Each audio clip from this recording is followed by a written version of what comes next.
Holy shit, stop traffic. Is that an HK45 compact with a light on it that's not from Viridian?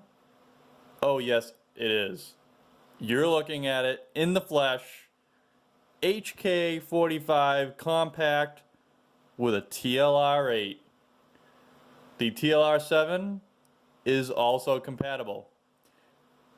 Now, this is not totally stock, but it can be very easily done, and this is a big deal for us HK45 compact owners.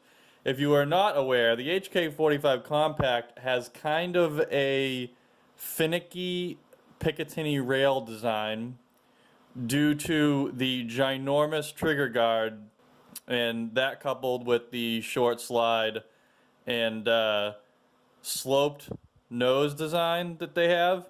I mean, it looks really nice as compared to, like, say, the VP9 SK. The Picatinny rail actually comes all the way out to the square nose, and there's actually one extra Picatinny slot on those pistols, and this light will fit on a VP9 SK unmodified. But to get it to fit on this gun, you need to modify it, and that is again because of the huge trigger guard and the sloped nose coupled together, and then you end up with some fitting issues with most lights. However, the best light on the market right now, in my opinion, and it's kind of floating around, it's kind of a general consensus, especially for concealed carriers, is going to be this light right here. Either this or its sister light, the TLR-7. So, I know you guys are all extremely curious. Let's take a look at the fitment. There you go. It is relatively perfect. Due to the sloped trigger guard, this is about as close as you're going to want it and kind of can get it. This TLR-8 comes with a bunch of different keys, but as you can see, it's only like a millimeter away, so this happened to be the best of all of them, in my opinion. Now, what you need to do in order to, I'm going to show you this, get this light to work, is those are the keys right there. That's what they look like. Those of you who have TLRs, any kind of Streamlight weapon light, they all use these little keys. And let's take a look at this real quick so I can just show you what I'm talking about. So the trigger guard is huge, and see right here, this is kind of long without an extra Picatinny slot. You know, it kind of feel like they might have been able to put one right here, but they didn't, and that's fine. It does start to slope until like right here, so it is kind of pushing it to add another one. But anyway, the Viridians work, and now I can show you how this can work too. And this is going to be the best light by far, way better than any kind of Viridian. So what this says is 1913-2.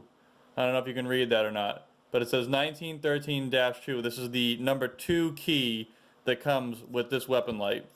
Let me unscrew it all the way, and I'll show you exactly what you need to do. So there's this little plate right here. Take that out, and then you have your retention screw with the little spring on that side. Once you take all that out, you have the key that can be swapped and come out. Now normally, this key,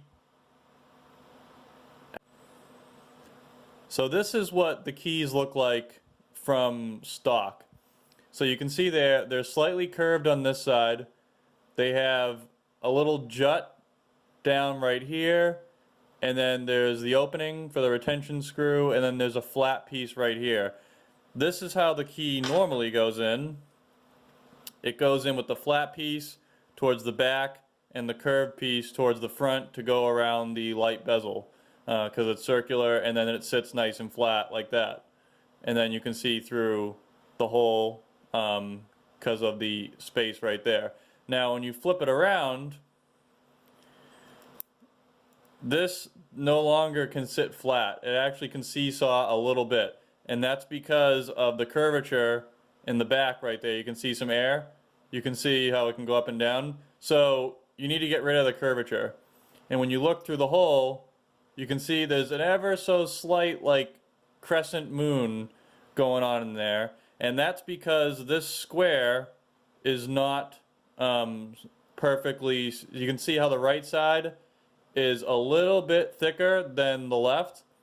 So what you actually have to do in order to make this work is you need to flip one of these around. You need to make it work backwards so that it's like that. And that's exactly what I did with this one, as you can see. So what you need to do is cut this tab.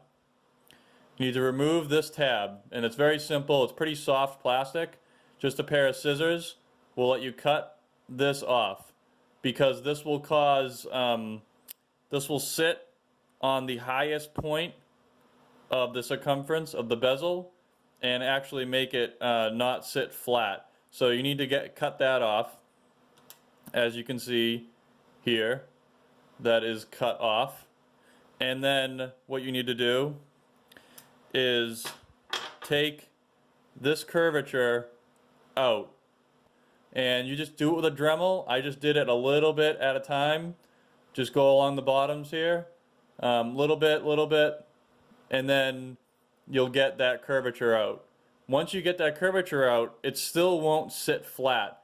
And that's due to the fact that this square design is not perfectly symmetrical on both sides. So you actually need to Dremel out like 1 millimeter to 1.5 millimeters, just enough so that it will sit totally flat. As you can see right there, I took out, let's see if I can get it to focus for you guys. There we go. So I took out a decent amount from that left side. Now that used to be the thicker side, and I ended up making it thinner than the right side, just so that it would sit perfectly flat. Because what I found was the light would actually tilt a little bit depending upon if you got this thing flat or not. So making sure that it went flat is kind of a big deal, at least aesthetically speaking. So as you can see, this has no movement at all. It sits perfectly flat. Let's see if I can get this to focus. There we go. It sits very flat. It's very stable. And then when you look through, you will get a full circle. And there you go. So you get the full circle. So what you do to get that full circle, just put a drill right through there. You'll just get very minor marks on the inside of this if you're careful. So you're just going to drill right through there. Make sure the drill is going straight. You don't want it to veer off this way or this way. Make sure it's going straight across. It's very soft plastic, so it shouldn't be very hard. Do not drill through this side. This side is tapped, so you will strip the screw marks if you decide to do that. So yeah, don't do that. This side is not tapped. This side is just a perfect hole with clean edges, so you can go right through there. That's going to be your guide. Well, that's about it, guys. That's all you really need to do to get yourself a TLR-8 or TLR-7 on your HK45 compact, just in case you might need a light. And now that these things are getting so small and they're so good with 500 lumens on this bad boy, even a laser, I mean, it's pretty hard to argue against putting one on your gun. I think they make guns more comfortable to carry because they spread out the weight and they make your holster a little bit larger and flatter. So they actually make concealed carry more comfortable, in my opinion.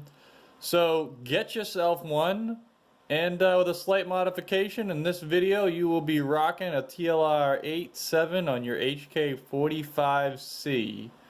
And if you get your fitment right, it's going to be like it's made for it. It's going to go right in line with the end of the barrel, and you can even put your gun flat on its nose like that, and it sits perfectly flat. I mean, that's worth it right there. Am I right, or am I right? Alright guys, HK45c with a good weapon light on it, finally. Catch you guys later. See ya. Hope this helped.